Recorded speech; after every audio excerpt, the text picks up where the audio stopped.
Call this meeting to order. And I would like to take a motion. I have something else to add to that as soon as I can find my email. My apologies. All right. So this would be an executive session, anticipated executive session to discuss negotiation updates with the RHA Teachers Chapter and Coalition Unit, tenure decisions, and litigation regarding a board personnel matter, and consideration of an appeal of a special education due process decision to the State Review Office. I'll take that motion. I have Nikki and James, all in favor? Aye. Aye. Any opposed? Motion carries 6-0. We are now in executive session.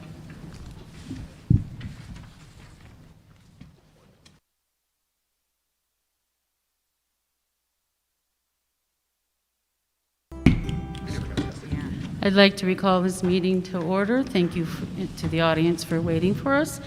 If you're willing and able, please stand for the Pledge of Allegiance. I pledge allegiance to the flag of the United States of America and to the republic for which it stands, one nation, under God, indivisible, with liberty and justice for all.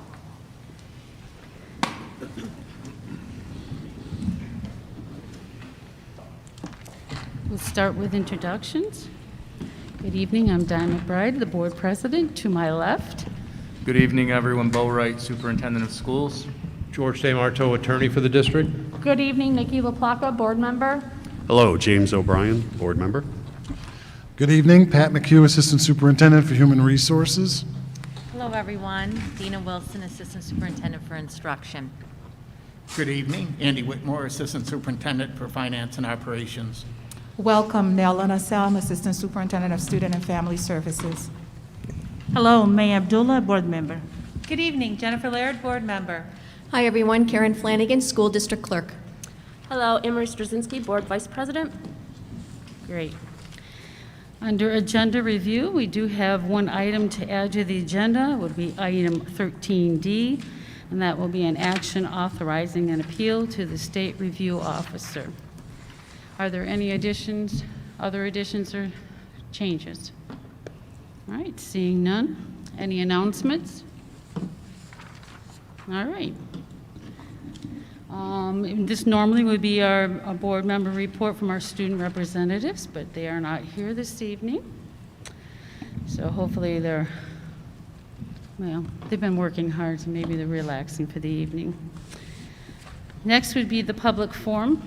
This is where the audience members may address the board regarding items of interest not on the agenda. If you wish to speak regarding an item on the agenda, please raise your hand while this item is under discussion. We usually will wait until the board has their discussion and then call you to the microphone. I also have a statement this evening. The statement is on behalf of the whole board. The Rush-Henrietta Board of Education's decision to remove Mr. Rivers after having a hearing in August of 2020 was the subject of pending litigation, which is now complete, per decision, order, and judgment issued by Judge Taylor on January 29, 2021. As the litigation is no longer pending, I will address it briefly. While the court declared a violation of the open meetings law regarding a discussion in executive session, it dismissed Mr. Rivers' challenge of the board's decision to remove him. The court has awarded no further relief to Mr. Rivers. There are no appeals pending. Therefore, the district considers this matter closed. The Board of Education is pleased that Mr. Rivers' challenge to its decision to remove him from the board has been dismissed. Neither the district nor members of the board will be elaborating further.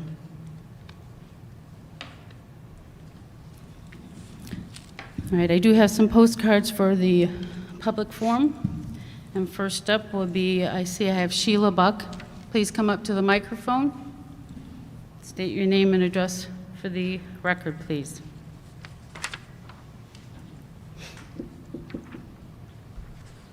Sheila Buck, 2071 Harris Road, Penfield, New York, 14526. President, Rush-Henrietta Employees Association Teachers Chapter. It was a sad day when we found out what many thought was all along was true, that this Board of Education violated open meeting law last spring. The RHEA Teachers Chapter must stand on the side of right, and yesterday passed this resolution unanimously. Whereas the RHEA Teachers Chapter stands for the children of Rush-Henrietta and has a desire to be a part of positive change in the Rush-Henrietta School District. And whereas the parents, teachers, students, and community need a Board of Education that can lawfully execute their office to provide proper oversight of the educational process in Rush-Henrietta. And whereas, in order for the voices of all stakeholders to be included and heard, there must be transparency in decision-making. And whereas the teachers of Rush-Henrietta have placed our trust in our elected officials, and whereas a recent decision by the Honorable New York State Supreme Court Justice William Taylor confirms that the district did indeed violate the New York State open meeting law, resulting in the exclusion of public discussions and critical information being negotiated illegally behind closed doors. And whereas any decisions that are made without the proper public conversation are in violation of the law and harm the community by limiting their access and impact on important community decisions. And whereas the association is aware that decisions were made without proper transparency, such as the executive session on June 9th, found to be a violation of the law in New York State Supreme Court, during the shutdown when the district failed to live stream meetings until the end of July, after several requests by the association to comply with the law, the elimination of the position of the Director of Music and Visual Arts, the removal of duly elected board member Doug Rivers. And whereas the Rush-Henrietta has been denied the representation of a duly elected board member, and whereas the RHEA teachers cannot condone illegal actions, be it therefore resolved that the RHEA Teachers Chapter takes a moral stand against this behavior and publicly calls on the district to apologize to the students, families, and staff for their wrongdoing. And be it further resolved that the RHEA Teachers Chapter calls for an independent investigation from New York State's Committee on Open Government and/or New York State Education Department to review all board policies, legislation, and votes taken while the Board of Education was in violation of the open meetings law, so the impact of these decisions may be made known. And be it further resolved that the RHEA Teachers Chapter is in support of the reinstatement of Doug Rivers immediately by the Rush-Henrietta Board of Education.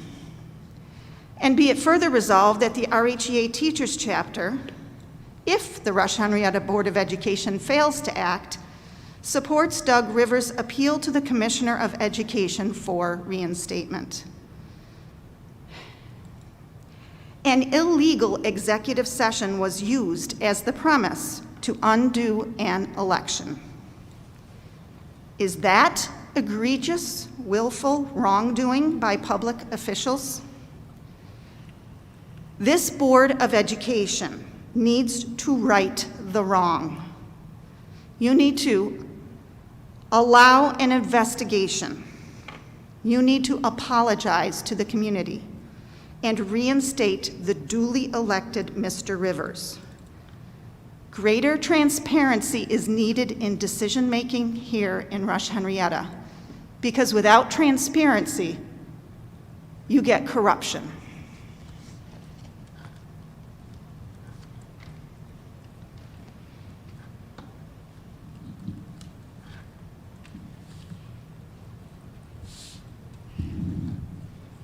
The next card I have is Kim Bawden.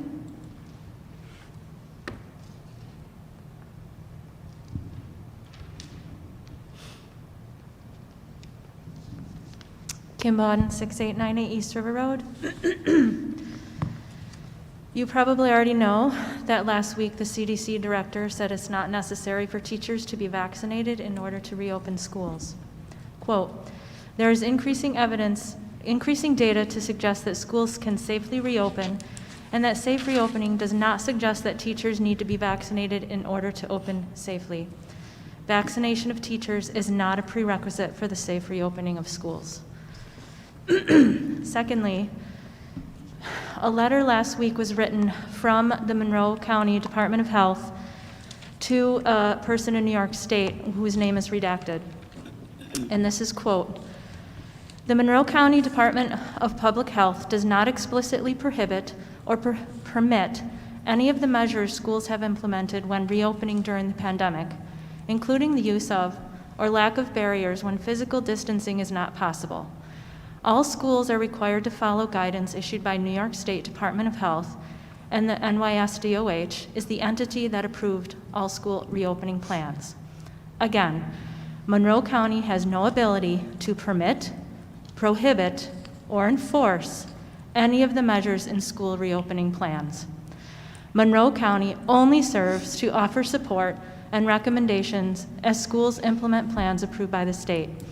Dr. Mendoza does not believe that most barriers provide adequate protection when individuals are together for an entire day. If asked for his recommendation, he would likely recommend against most barriers." So this is evidence that it's up to the districts to make the decision. We were already told by the governor in December that he's leaving it up to the districts. You're following New York State guidelines. It's barriers or masks, not both, or social distancing or masks, not both. Last time I was here, I provided evidence that Perry High School is opened using that guideline. Open the schools.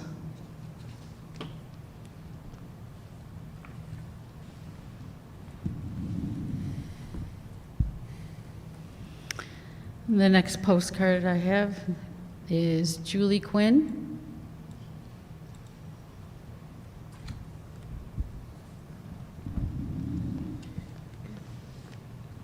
My name is Julie Quinn, 175 Red Lion Road, Henrietta, New York. I would like the board to consider allowing more teacher-to-student time, particularly high school students. They meet once a week with their teachers. That's about 10 times per quarter. This makes it very difficult to build a relationship with the teacher and student, and the 20-minute per class time on Wednesday with the virtual is really not much time to accomplish anything. I was patient the first quarter. I realized you guys have a lot on your plate. It's understandable. But now here we are the second half of the year, and adding phys ed is great. I'm very pleased with that. It's exciting. But we do need more. These are their critical years for college acceptance and scholarships. Their grades really matter. And I don't know, stats on what the average grades were compared to, previous years, but I'm curious. And finally, can we remain the #1 school in Monroe County with these standards? I just wanted to put I emailed right, and it's just very passionate. I'm very passionate about it. My idea was on the days that they're at home, they could watch the class from home. And every other day, the teacher could be teaching 4 different days of instruction versus 1 day. That's just my idea, and I just wanted to present it. Thank you.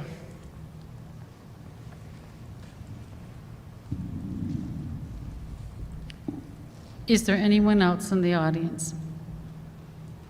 And you can just leave that postcard right on the stage there by the speaker, and we'll grab it at the end. Thank you. Appreciate that.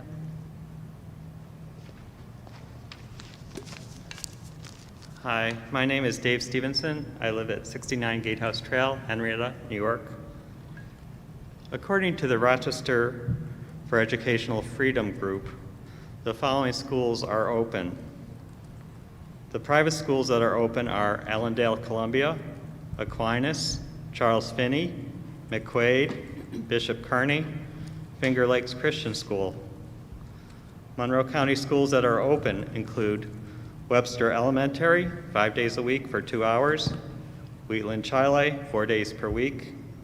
Honeoye Falls, Lima Elementary, full-time in person.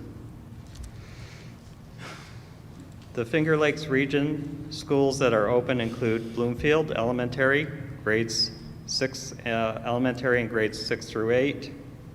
Caledonia, Mumford, grades K through 8. Geneseo Elementary, in person, 4 days a week. Honeoye Elementary, full-time in person. Livonia Elementary, full-time in person. Wayne, K through 4, full-time. York, full-time but shortened day. Ithaca Elementary, full-time in person. I urge you to come up with a plan to open schools. Thank you.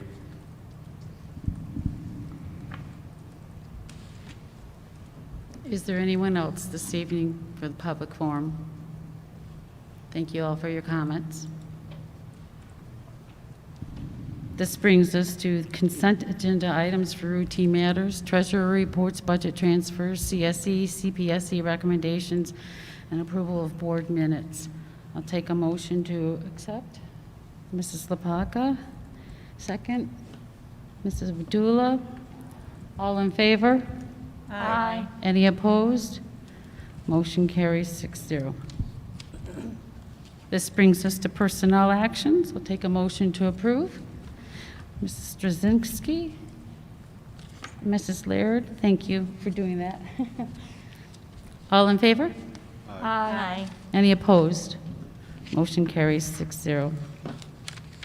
This brings us to the seeker approval for capital improvement projects for for the summer of 21. Any information that we need to have beyond what was presented to us? No, other than this summer, we'll also be doing the Berger and Webster roofs, but you approved that seeker last year. Okay. But those projects did not get approved in time to be done last year. So they'll be done in addition to these two, if these two make it through the state approval process in time to be bid for this summer. Okay, great.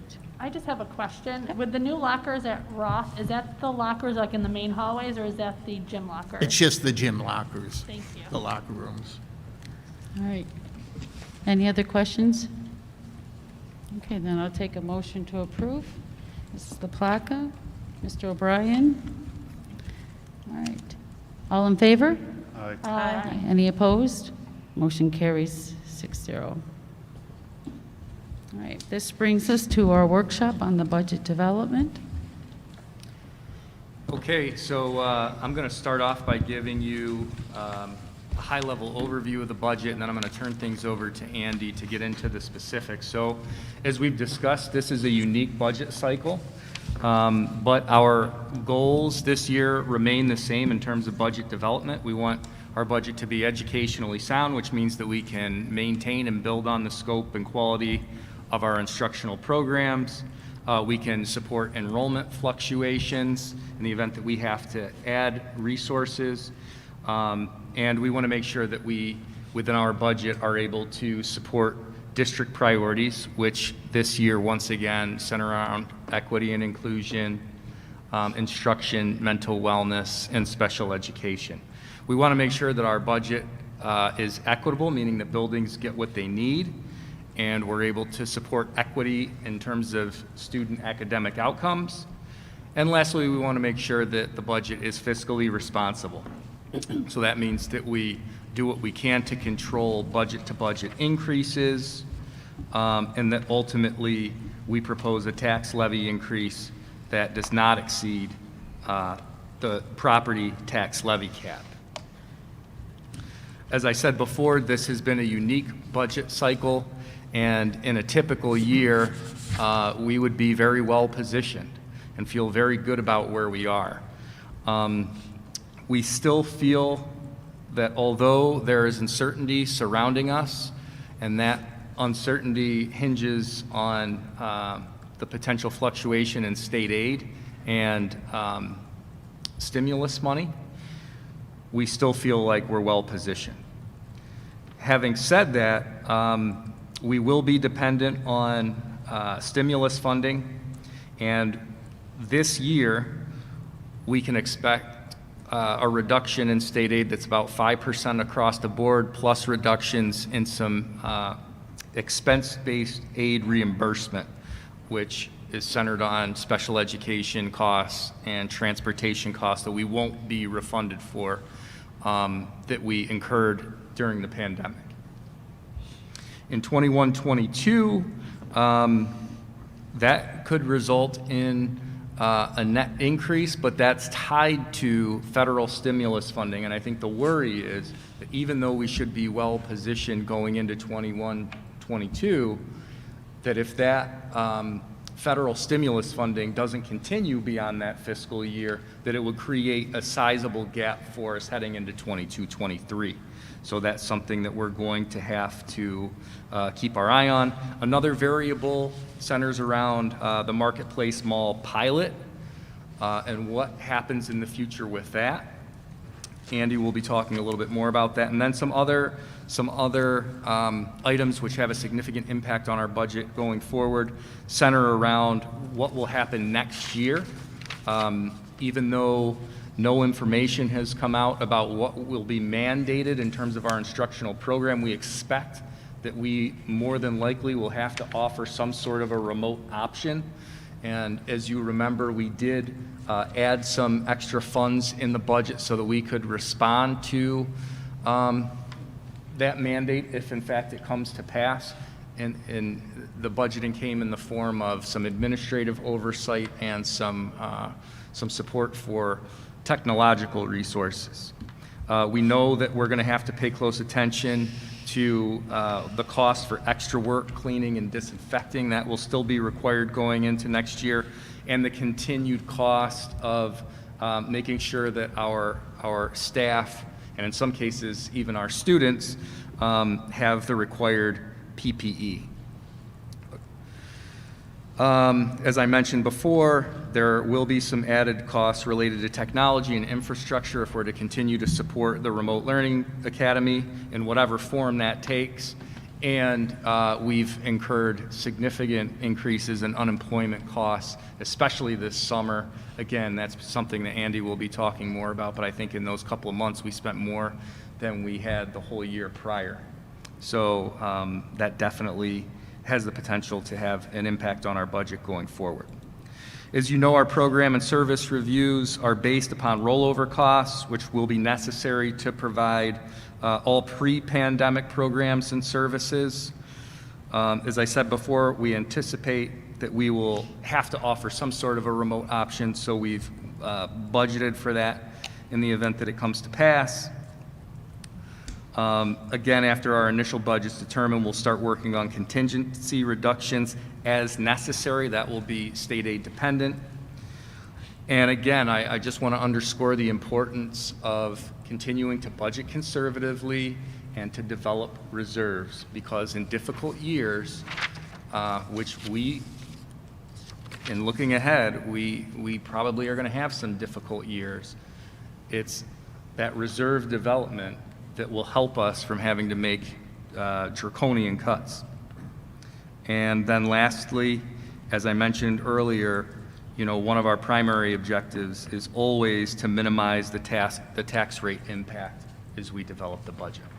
So having said that, I'm going to turn things over to Andy, and he's going to walk you through some of the new information that we have and some of the specifics related to the budget. All right, thank you, Bo. If you look on the backside of the budget overview, this is a highlight of the rollover program and service review on the first one. We originally estimated our state aid would be flat. Our growth factor in our tax cap grew by 2.67% because of the new, mainly because of the new RG&E substation. So that gives us $2.2 million of incremental tax levy without increasing the taxes to the other taxpayers. It's because we have a new tax revenue source coming in. And then we estimated the CPI at 1%, which is another $895,000, which would keep us within the tax cap. We added back $500,000 to sales tax last year when the pandemic hit. We actually made a 30% reduction, thinking for at least a couple of quarters, thinking it would be severe. Fortunately, a lot of the online purchases and auto purchases held up, so it hasn't been nearly as severe, so we're able to add back $500,000. We had to take out $300,000 in other revenue, mainly interest earnings and then continuing ed programs. Due to the safety restrictions, we can't offer the level of continuing ed that we typically have. And so we need to increase our reserve usage by $100,000 to get us up to $138.7 million, which would have been our rollover expenditure budget. And the reason it increased, we needed that revenue. Our employee benefits continue to grow much faster than the rate of inflation, over 4%. So that was $1.6 million. We have our contractual wage increases, which would be $850,000. Supplies and materials went up. Mainly, we added $300,000 for incremental continuation of PPE and disinfecting supplies. Tuition went up a bit due to some of our special ed students. Our community programs, grant funded, we talked about that before, where the grants are no longer able to cover the full cost of these programs, and then some other miscellaneous expenses. So our original rollover budget was at $138.7 million, and then, as typically happens, we learn more and things change. So a couple of things we added. Our BOCES career and tech slots, again, this year we're over budget. So rather than limit opportunities for kids who really want it, we're going to increase the budget to enable everybody who wants a slot to have it. So that adds $167,000. And as we got updated information on our special ed students and the cost of related services, we need to add $300,000 to our BOCES budget for that. And then we got updated building aid amounts because we submitted some final cost reports at the end of last year, which increased our building aid by $416,000.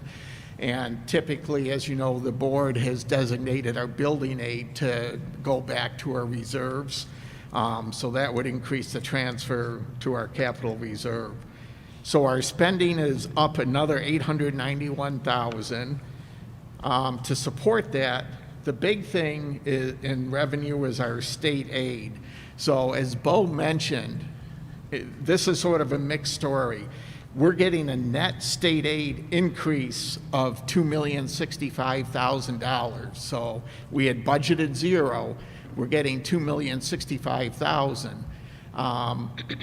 But that's a little bit, it's good news for next year, but as Bo said, $5.2 million of that is from federal stimulus money. So the stimulus package that was passed in December, so it's guaranteed money that New York got $4 billion. Our share is $5.2 million, and they're giving it all to us in 1 year.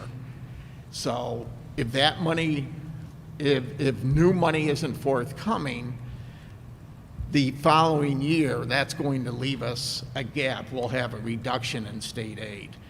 And even though this is great news for us for next year, the other caveat is the governor's budget proposal for the state also assumes another $6 billion from the Biden stimulus package that's yet to be passed. So it's looking very good that it'll be passed and it'll include money for state and local governments. But if for some reason it doesn't, it leaves the state short $6 billion. So we don't know how that'll impact schools. It may or may not. There's been no direction given, but it would leave the state with a budget gap, and since schools are the second highest expenditure, it stands to reason we might get hit. But at least going in preliminary, for next year, it's good news, even though in the out years, it leaves us with big gaps. Our marketplace pilot reduction, we had $800,000 last December in discussions with the town supervisor. He thought there might be a chance that Marketplace would ask to cancel the pilot, and that's really about $1.1 million. In more recent conversations, he does not think that'll happen next year. I've reached out to the new COMITA director, and she doesn't know. She wasn't able to tell me. She wasn't aware of anything. She indicated as she found out she'd let us know, but I've heard nothing more. So I think there's probably a better chance that the pilot will stay in place, but they'll ask to continue our past practice of reducing it to equal what the current market value is of that property. So even though it says $800,000 here, I think when we finalize our budget, we'll reduce that to $600,000, and that'll help with our tax rate. I know there is concern by at least one board member that the tax, this pilot adjustment would have thrown the tax rate over 2%. A $600,000 reduction puts us just under 2%, like 1.98, roughly, since we don't know what the true market value, we won't know until May, we can't say for sure. But this would allow us to keep the tax rate under 2%, which we feel is important to our residents, and I'm sure the board feels it as well. So that's another good news piece of information we had. And what that increased state aid allows us to do is reduce our reserve in our fund balance usage by 1.1 million. What Bo indicated is very important. We need to protect that, because in the next year, we could be facing a $3 to $5 million gap. So it's very important that, I mean, this is very helpful in smoothing that transition, because we only have about $8 million of usable reserves to support our structural deficit. So not being able to use this would be key if we had to absorb a $5 million hit next year. So that would be the recommendation, rather than increase spending, reduce reserve use, and continue our reserve development. And then we made a few other miscellaneous revenue adjustments, $73,000 to balance. So overall, the governor's proposal was much better news than I was anticipating. It definitely puts us in a good position for next year, but there's still the unknown. The big unknown is the $6 billion that the state has budgeted that may or may not happen, and then the future years are an even bigger unknown. But for right now, we're in a pretty good place. So any questions on the overview piece? Okay, the next page is the tax cap. We've already gone through that, but I'll just run through it quickly. The second line item is the growth factor, and that's for physical new property development, not market adjustment. As we've talked about, that was 2.67%. So that yields us $2.2 million, and that's mainly the RG&E substation. And actually, the official CPI just came out, and it's 1.23%, which gives us a little bit more money than we were planning on. So that's another 1.1 million. The marketplace we reduced by 800,000. Next board meeting, we'll reduce that to 600. And just to let you know, we will need approval of the tax cap next board meeting, because it has to be submitted by March 1st to the controller. So it'll basically be what you see in front of you, other than the 3.6 million will become 3.8 million, so it'll reduce our levy by $200,000, and that would enable us to keep our levy just under 2% tax rate. the levy itself is up almost 5%, which sounds high, and it is high. It's actually a very good levy, but the impact to our taxpayers will be under the 2%. Will be within the tax cap, and the individual taxpayers, their tax rate will go up a little less than 2%. Any questions on the tax cap? So if we go to the next document, it's the recommended revenue budget. As we suspected, the governor did keep the foundation aid flat. So that's the $20.6 million. One thing he did, if you go down and look at like BOCES aids, transportation aid, building aid, these are expense-driven aids. And typically, the state has formulas, and they'll reimburse us a % of what we actually spent the prior year. He's proposing lumping all those together, let the formulas run, but then chopping a portion off of that and lumping it all together into services aid.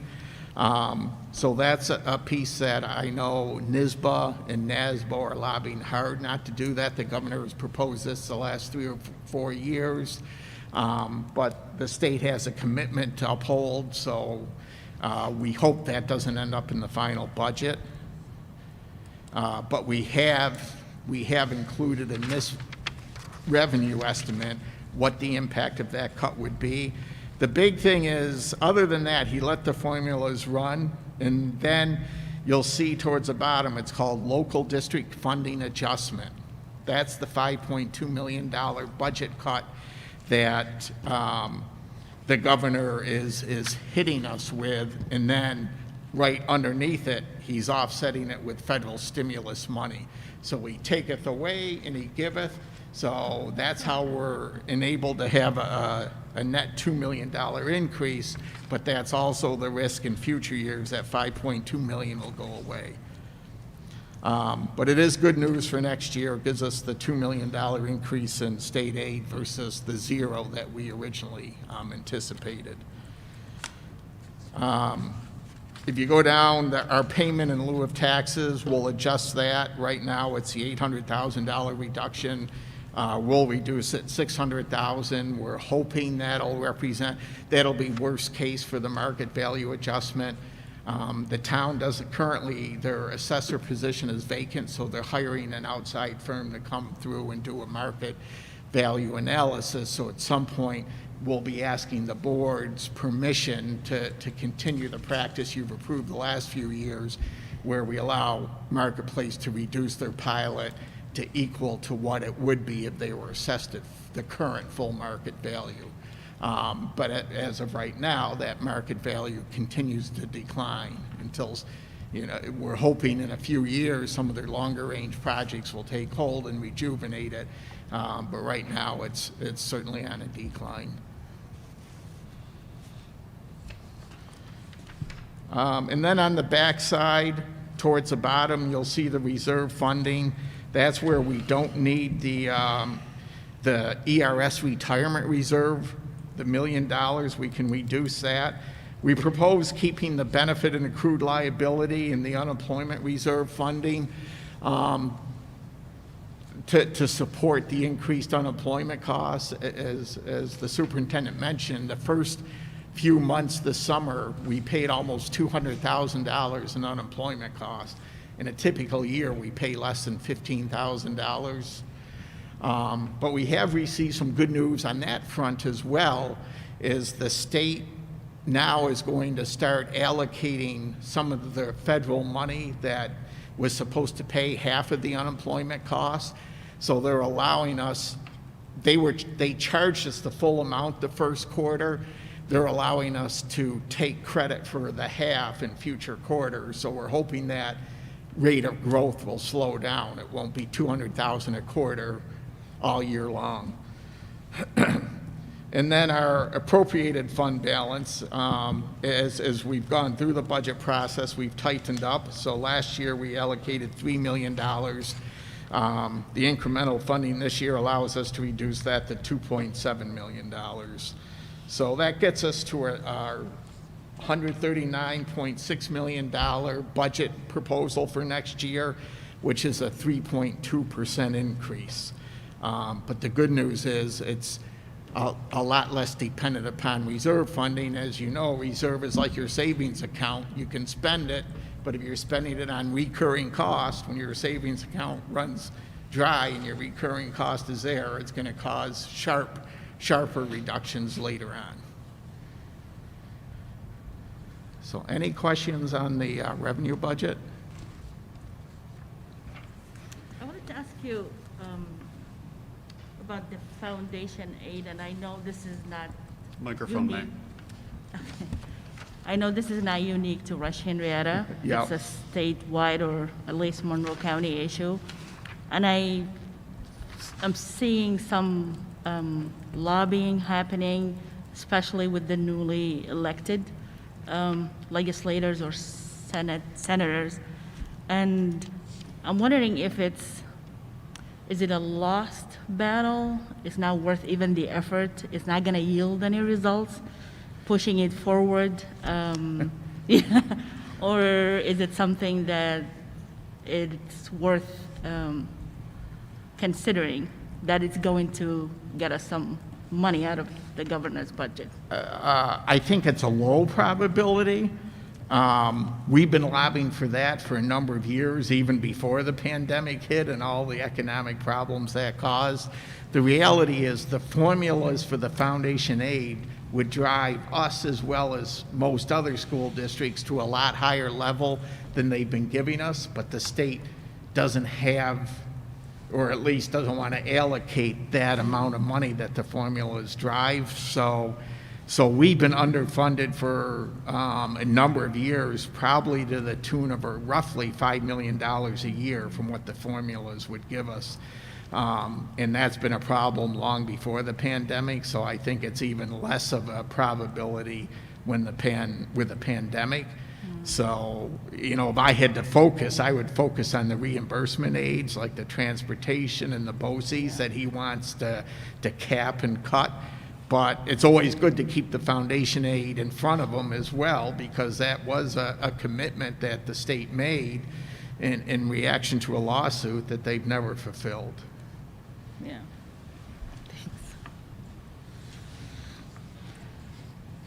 Any other questions on the revenue side? So one more piece of good news. As you know, the governor had threatened us with 20, or not us, but to balance the state budget, had threatened 20% state aid cuts to schools, and we didn't know, he was never clear on what that meant. So our worst case, if it applied to everything, including our STAR reimbursement, it would have been a $10.5 million hit. Now, at the end of last year, we put money into capital reserves to prepay our transfer to capital this year. So we could have absorbed about $7.5 million of that $10.5 million without affecting anything other than our transfer to capital and bus purchases, but we had pre-funded that into our reserves last year. That still left us with a potential $3 million gap, but that was always worst case. We would have found other ways to either offset non-personnel spending to get there or use some of our unassigned fund balance.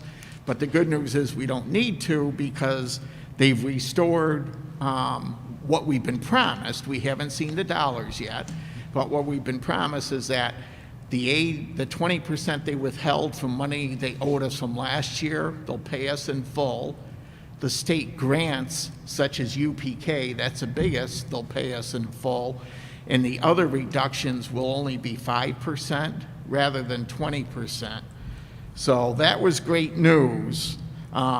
There were a couple pieces of bad news within that. One is the high cost, excess cost aid. And there was a question, you know, what does that mean? That deals with our paraprofessionals who support our special needs kids. Our high-cost special needs kids, we do get a little bit of state aid back on those costs. So what the state does, they'll look at Any cost above 3 times the average cost for a gen ed kid, they'll give us some state aid on it. So roughly, for the amount over $42,000 that we spend to educate a special ed student, the state will reimburse a piece of that excess to us. And included in that cost are many of these high needs students require one-on-one aids or an aid to help support them, and that's always been part of the calculation. When we shut down last March, the governor's executive order said we needed to pay all employees. We couldn't lay them off. We need to keep them on the payroll and pay them. But our paras weren't serving the kids between our mid-March shutdown and the end of June. So now, recently, the state came out and said, we're only going to reimburse you for if they were servicing the kids per the IEP. Since that was impossible to do, we're basically getting no reimbursement for those paras. So we had to reduce the estimate of state aid reimbursement we're getting for those students. And we had a similar situation for our transportation aid. We kept all of our bus drivers on the payroll per the direction of the governor, and they came out and said the same thing. Since they weren't transporting kids, we won't give you your expense reimbursement aid for that period last year. So that also cost us some aid. That's why you saw in the estimated 5% state aid reduction sheet, the 2 lines for high-cost excess aid and transportation aid are actually a lot more than 5%, and that's the reason. The money we spent last year, we get an aid this year, but those 2 categories will be reduced. But still, the bottom line is good news. It looks like we'll have a $2.8 million reduction in aid from what the formulas would give us. So we can absorb that. As you know, the board, you guys last year, at the end of the budget season, took about $1.3 million in cuts when the pandemic hit. So that covers almost half of it. And then the rest we'll take out of our transfer to capital, which is only going to be a small portion of the budgeted transfer to capital.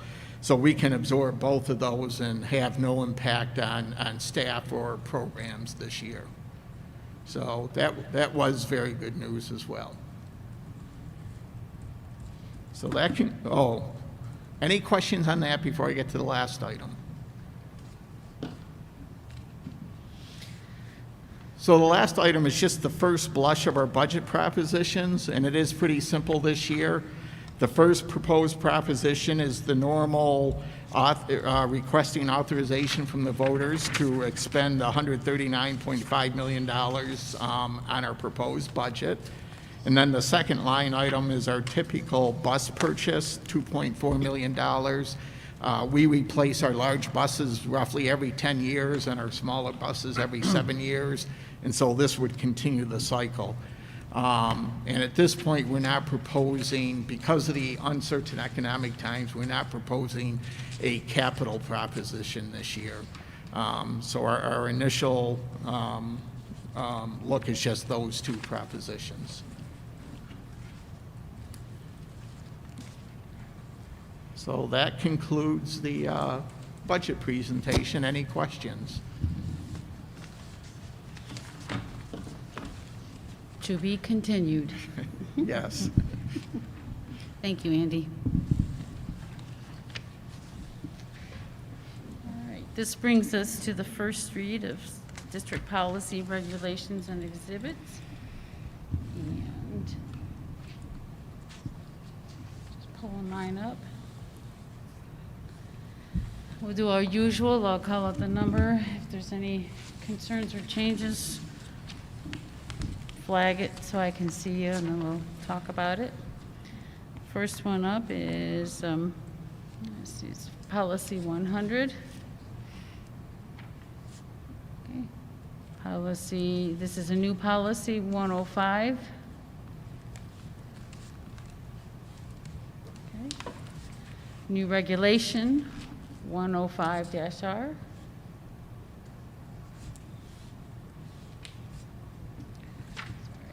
Policy 4010.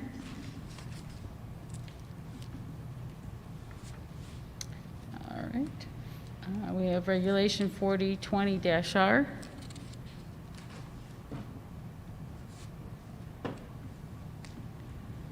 Policy 4510. Diane? Yes. Since Policy Committee met, thanks to Karen's sharp eye for detail, she discovered that Policy 4510 had gone to Policy Committee in late 2019, and we made a revision that you now see in the second paragraph that wasn't brought to Policy Committee this time. We had an older version we were working from. But when these changes in the second paragraph were made in 2019, it was never brought back to the board. So I asked her to incorporate that change into the changes the Policy Committee just made at its last meeting so that they could all be approved at once. Perfect. All right.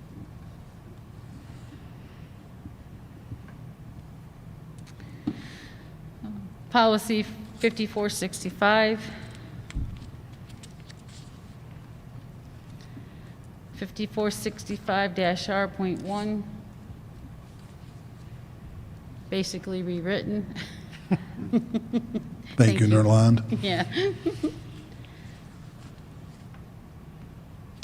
All right.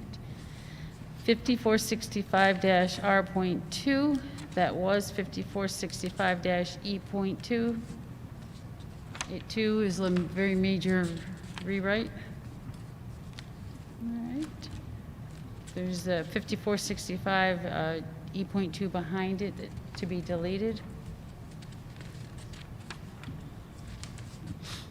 And Exhibit 6741-E.3.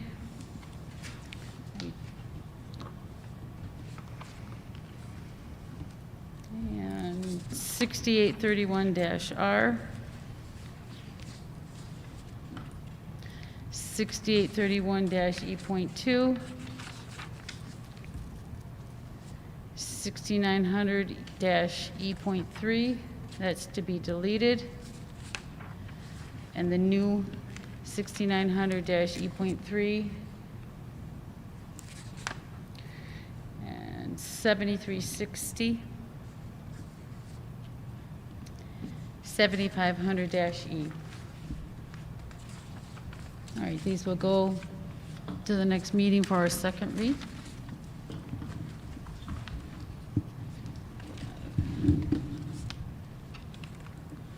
All right. That brings us to the superintendent's report.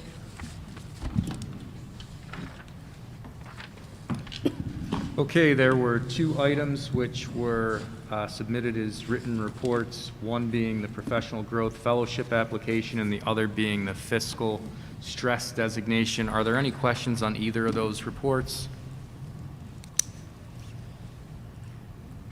Just a reminder that the Fiscal Stress Designation determines, the fiscal distress of school districts, and we are not designated as a district that's in fiscal distress. Thank you, Andy.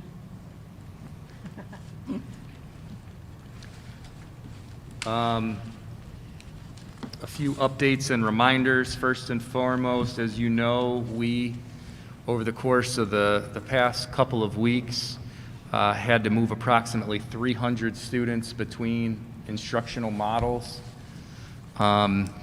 which, as we've discussed at this table, was a Herculean task. So I just want to give a shout out to our cabinet members for the work that they did in facilitating that process. And I also want to commend our principals.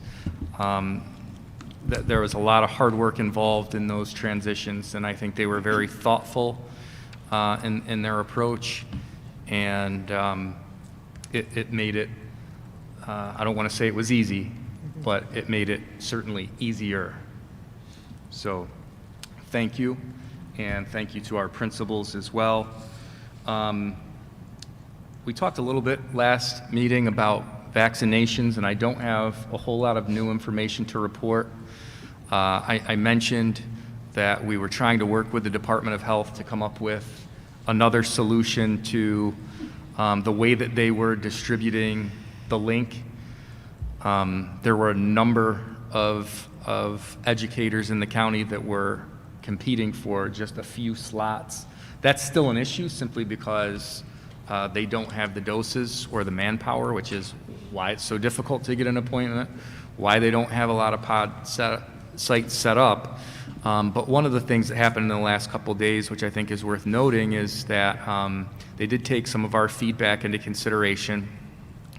They had availability of about 750 doses, which they've targeted transportation folks across the county, which, as you know, is warranted because there's such a shortage, and districts have very little wiggle room right now because they just don't have the availability of drivers. And so they've targeted bus drivers, transportation workers, and then based on the size of the district, they've allocated certain slots. So we'll get about 37 slots, which will be allocated for our transportation department in the coming days. And I think that's a much more effective way to assign people for the vaccine. So we're happy about that, and it's my hope that they'll do the same thing going forward, as opposed to just, sending that link out. It becomes, sort of like a Hunger Games style approach, and ultimately, very few people were getting appointments. So I hope that they'll take a similar approach going forward, either targeting and clustering certain districts, or saying, if they're going to send out that link, that a certain number of slots will be held for each district or each private or charter school. So I think that that's worth noting, and we continue to work with the Department of Health to try and come up with a more effective solution on that. We've had some more conversations with them around fully reopening. As we've talked about, it's a complicated conversation.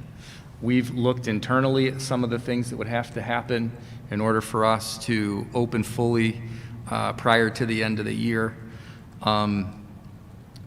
But it's a much bigger conversation, as we've talked about.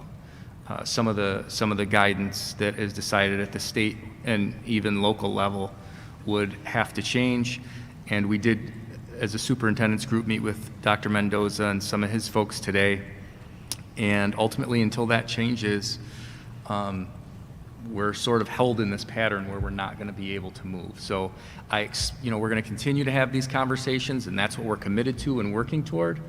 But we still have a ways to go until we get there.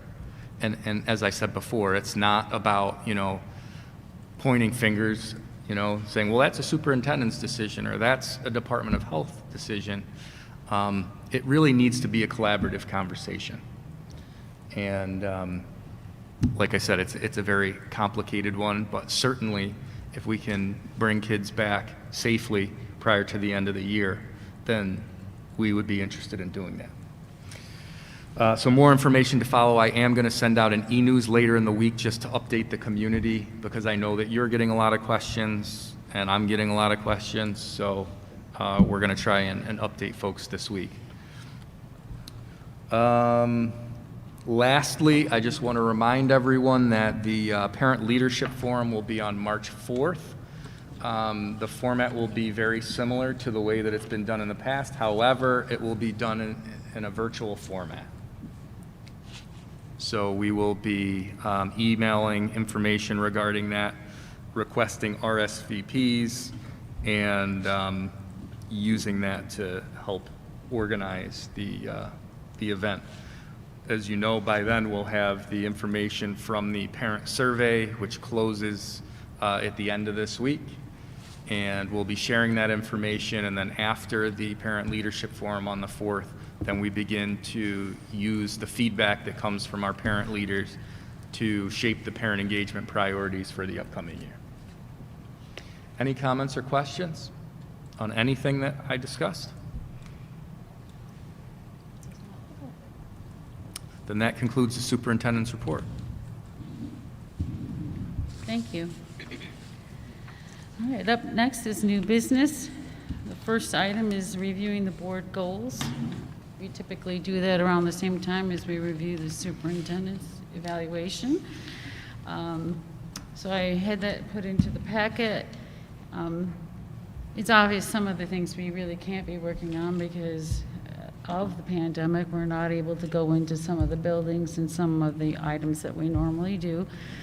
I'm not going to go through each one by one. I would have to say that quite a few of those, especially our culture of collaboration, reaching out to better integrate cultural differences and values in communication and decision-making is really starting to get a good roll going. We've had several workshops on different areas in the student learning area, looking at our special education and our ENL students, looking at the math and the ELA. We had a workshop on the ICT. We've heard a little bit in our restorative justice practices and mental health services. We've had some workshops. So we've had quite a few workshops and really seen what the work is happening within the district. The one thing that I wanted to share with you is about the preparing an FAQ for new board members and an onboarding process, is that I have taken what is a board manual, which I don't know if everybody's really seen it, and I've been reviewing it to make sure all the documents that we would have in it are appropriate.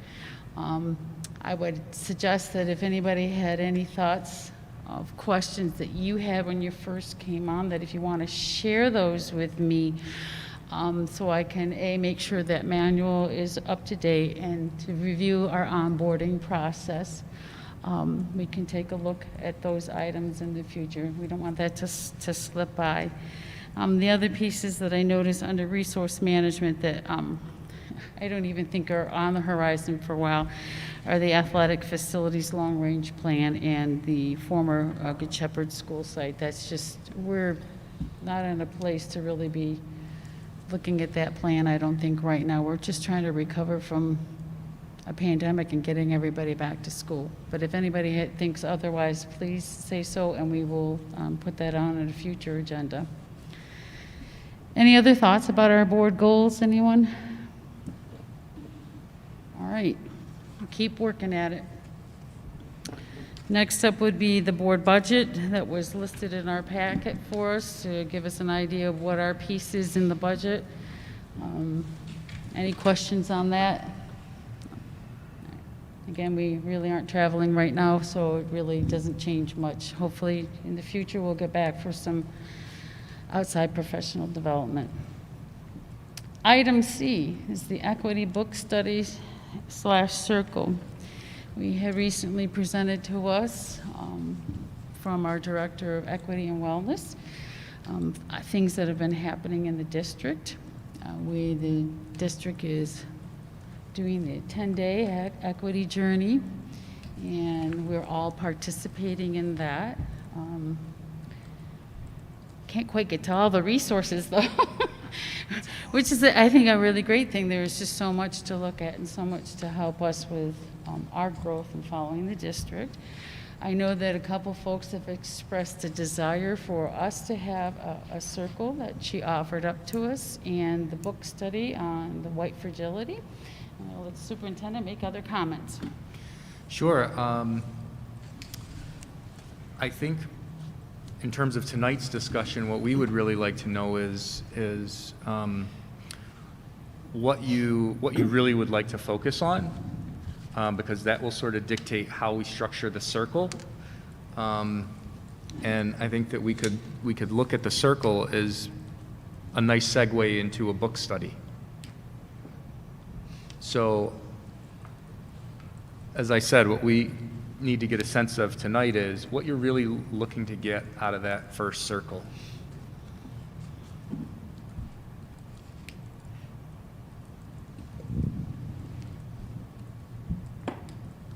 Some crickets.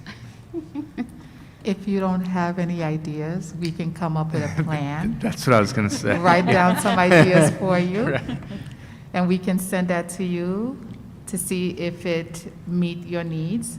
And in addition, the other thing we'll need to know too is days and times that most folks are available. That way we can work around your schedule.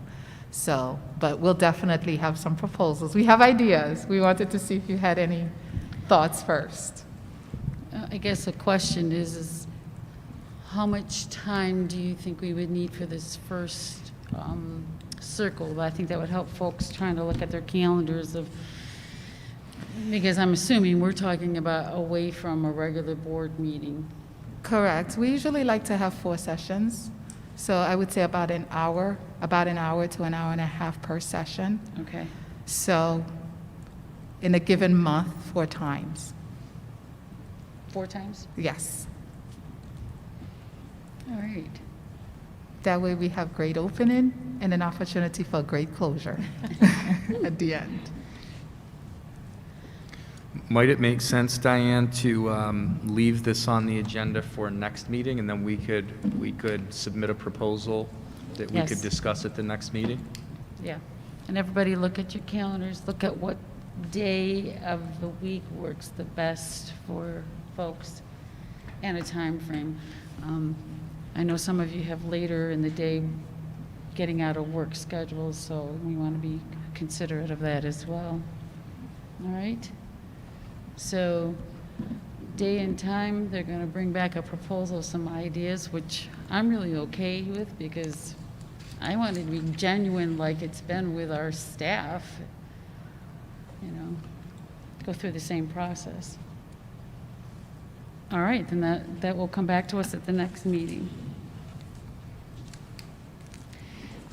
This brings us to 13D, our resolution, action authorizing an appeal to the state review officer.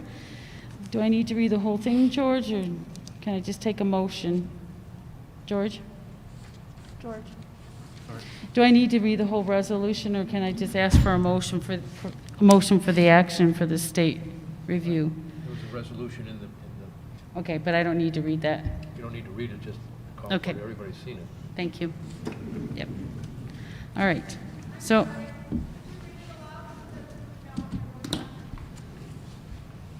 okay?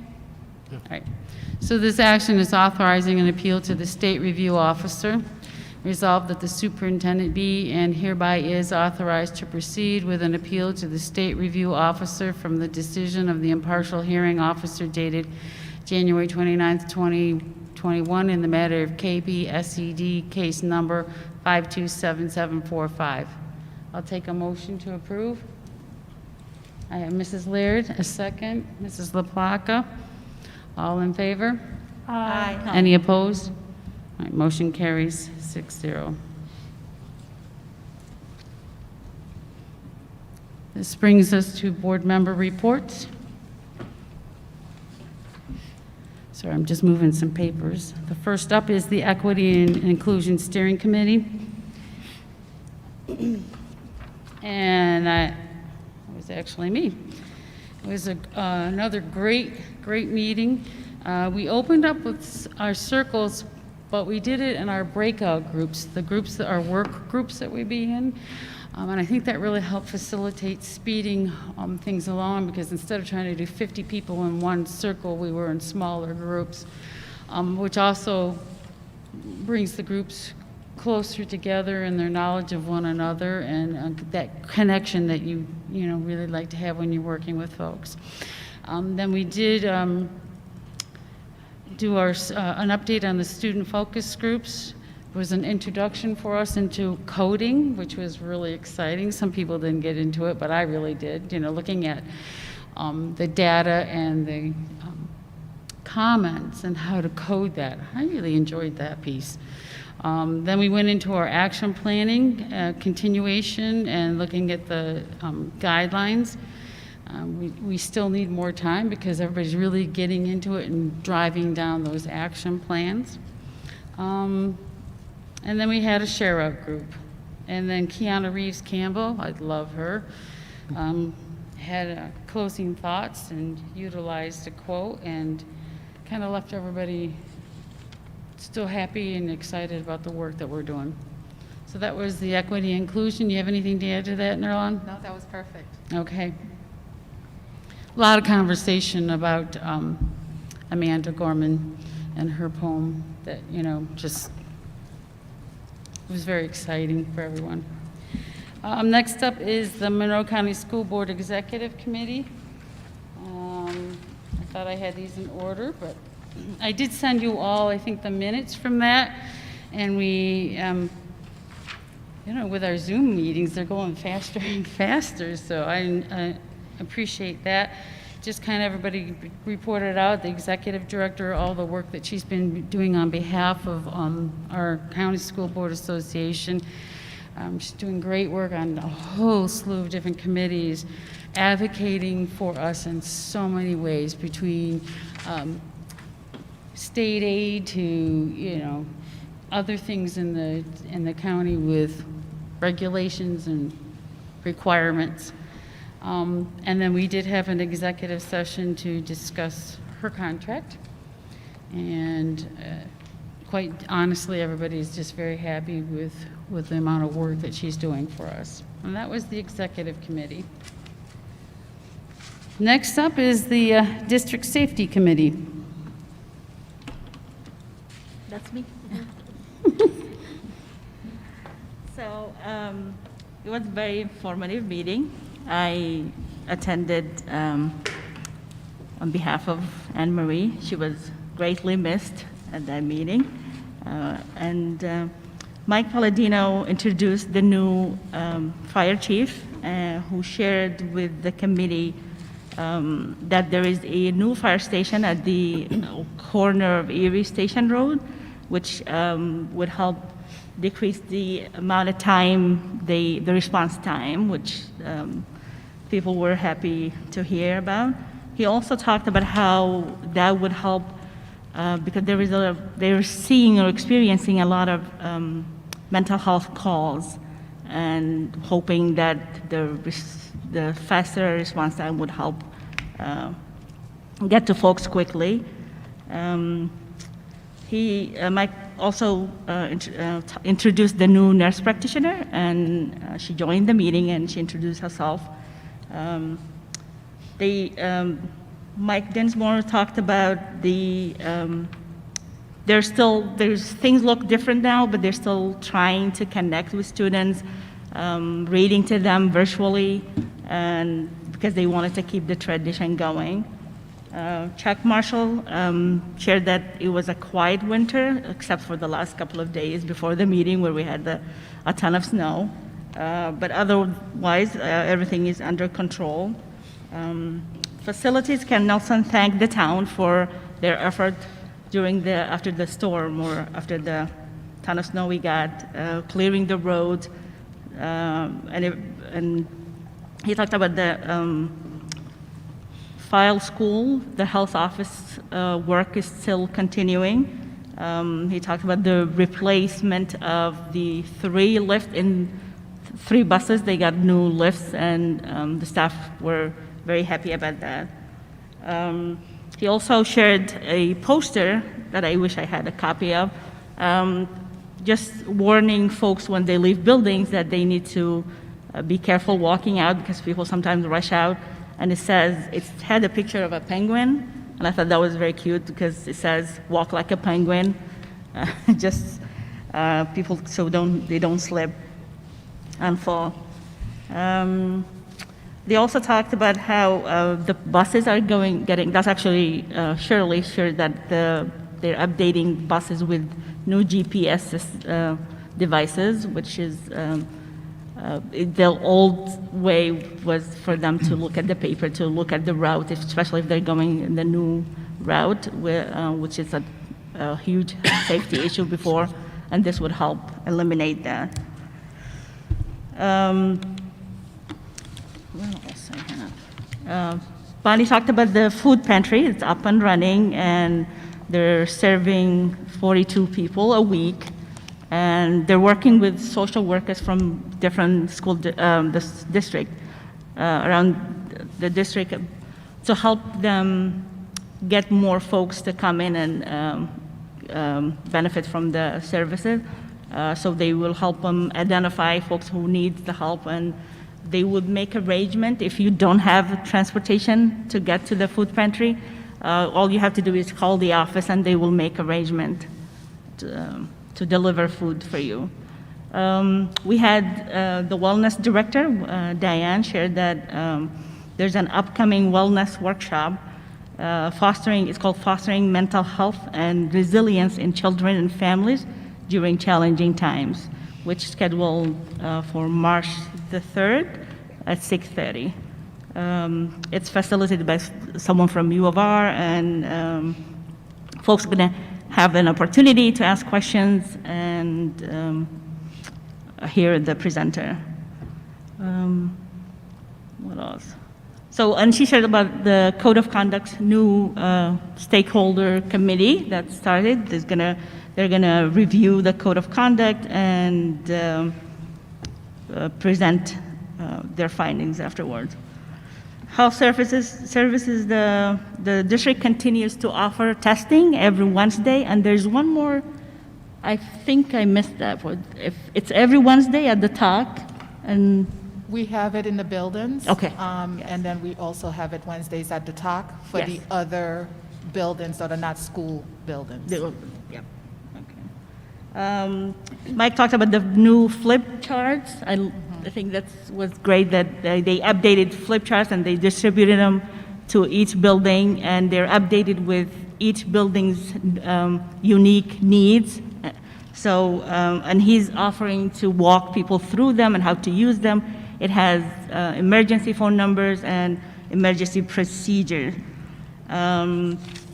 He also shared that from March 8th to the 12th is Safety Week, and although things look different, their commitment to prepare buildings in case of emergencies continues, so they're holding drills. It might look different, but they're still doing them.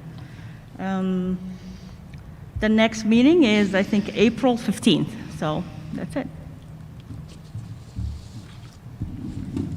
Thank I'm you, not May. thorough as Anne Marie, but I tried. Thank you for going. Thanks for that coverage, it's appreciated. Next up is the Monroe County School Board Legislative Committee. Their meeting would have been on that Wednesday, but it was moved to February 4th, Thursday, because we have the opportunity for our newest representatives, our newest legislators to be present, and Wednesday would not have worked for them, so it was really great. There are a lot of new folks.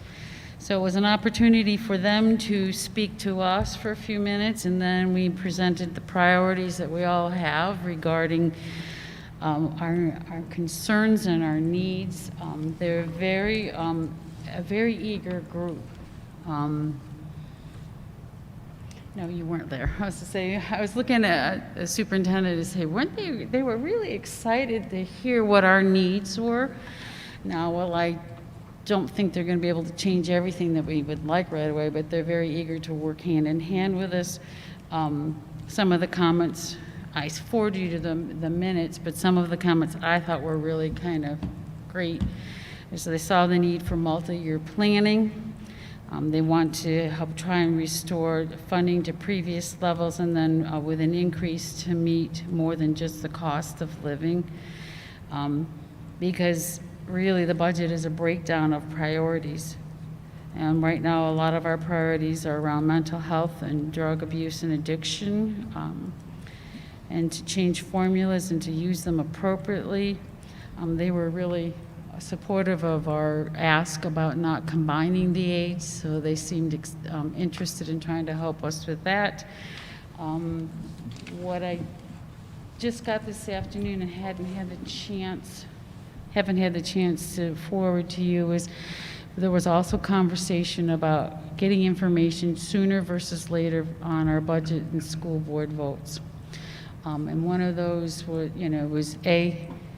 petitions. How last year we didn't have to, we just had to get our name in, and how many, because this year would be a lot of signatures for folks because everybody had mail-in ballots, so it would be, that 2% of what your previous year voting was. So they're actually they put a bill in on that, and they're trying to get clarity on how the vote's to be held, and if it's going to be in May like it normally is supposed to be. So that was a real positive piece that came out today from Senator Samara Brock. So I was pretty excited that she took that and ran with it pretty quickly, and I think Senator Rath also worked with her on that. So those were some of the big pieces. I will forward you the latest email that just came late this afternoon. All right. Brings us to District Parent Advisory Council. I had a busy week last week. Good meeting. Good meeting. Some of the folks weren't able to attend, but they did the usual parent group liaison report outs. Mrs. LaPlaca and I stepped away for a while because they had their discussion about Meet the Board candidates night. So we stepped away so we wouldn't be privy to any of the questions they wanted or how they wanted to facilitate. And then the superintendent discussed the parent engagement priorities, the survey, and how we're going to utilize it for the leadership forum. And then the really big piece was the workshop presented by Diane Nguyen, our Director of Wellness and Equity, on mental health. And all the components, well, not all of them, she just gave us a slight sampling of the things that have been going on this year in the district, and it's just amazing the amount of work that's been going on to support not only students but our staff as well. So that was the highlight of that meeting. Anything to add, Nikki? No, you covered it all. Okay, great. Brings us to Budget Advisory Council. Oh, nope. That's a postponed. They're not meeting until February 22nd. Yep. And that decision was made based, we didn't feel we would have enough information from the state to be able to have that meeting. And he got a night off. Up next is the Henrietta Youth Development Advisory Committee. I didn't get an invite, so I'm assuming they didn't meet. That's usually the case. Thank you. Yeah. And then brings us to District Wellness Council. All right, that was this afternoon. There weren't very many people there, so it was short, and I'm not going to repeat the things May said. A lot of the information is similar. The things that I don't think May shared was that Geraldo said remote feeding is still occurring, although there's not a large amount of kids receiving that, and that the benefits from the stimulus package in December not only provides food and those kind of things, but things such as internet, and he named a bunch of other things that some kids, if they fit certain criteria, are able to receive in addition. I'm trying to not repeat anything else she said. They said that there was an updated mental health and wellness site, so they said take a look around. They said they've updated it, and it's really nice. And I think that the nurse practitioner's name is Sharon, right? Is that what they said, Sharon? Yes. 'Cause I think I missed it in the beginning. She said that even though people are getting their vaccines, to make sure that we still have to have those same practices in place, make sure if you had your shot to continue wearing your mask, wash your hands, social distance. And then the last one was Barb Christensen said that there is a meeting that is going to happen, where is it? I gotta find my date here, March 5th. It's a meeting with legislators on recreational use of marijuana, and it's from 10 to 12 noon, obviously. It's virtual, and that's from Monroe and Livingston County. So the first half speakers will be presenting on it, and then the second half they're going to come up with brainstorming and planning, depending on how that legislation takes place. But if anyone's interested, she said, I guess we could probably let Geraldo know, he'll pass it on, but she can get a flyer and the times and dates if anyone's interested with that. But that was essentially the whole meeting. All right, thank you. Is there anything else that anybody wants to bring up for our meeting and reports? All right, then I will call for the meeting recap and preview. All items passed. The first read policies are moved to second. March 4th will be the Parent Leadership Forum, which will be virtual.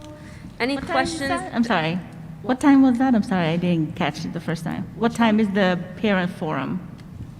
The parent, oh, I didn't hear the forum. 6:30 6:30 on the 4th. on the 4th. Thank you. Okay, so it's 6:30. And then if anyone had any questions when they came onto the board, or I suppose even after, that should be put into the manual that we look at when we first become a board member, send them to Diane so she can update that. And since we didn't have any ideas on our own for our circle, I think no one's going to give us some options. And we have to look at our calendars. We're going to meet probably 4 times for 1-hour sessions and just check the date and time. and let them know when that would work so that we can put something together. And our next meeting is February 23rd. All right. Thank you. A lot going on. All right. I'll take a motion then to adjourn our meeting for the evening. Mrs. Lopaka, Mrs. Laird, second. All in favor? Aye. Any opposed? Okay, motion carries 6-0.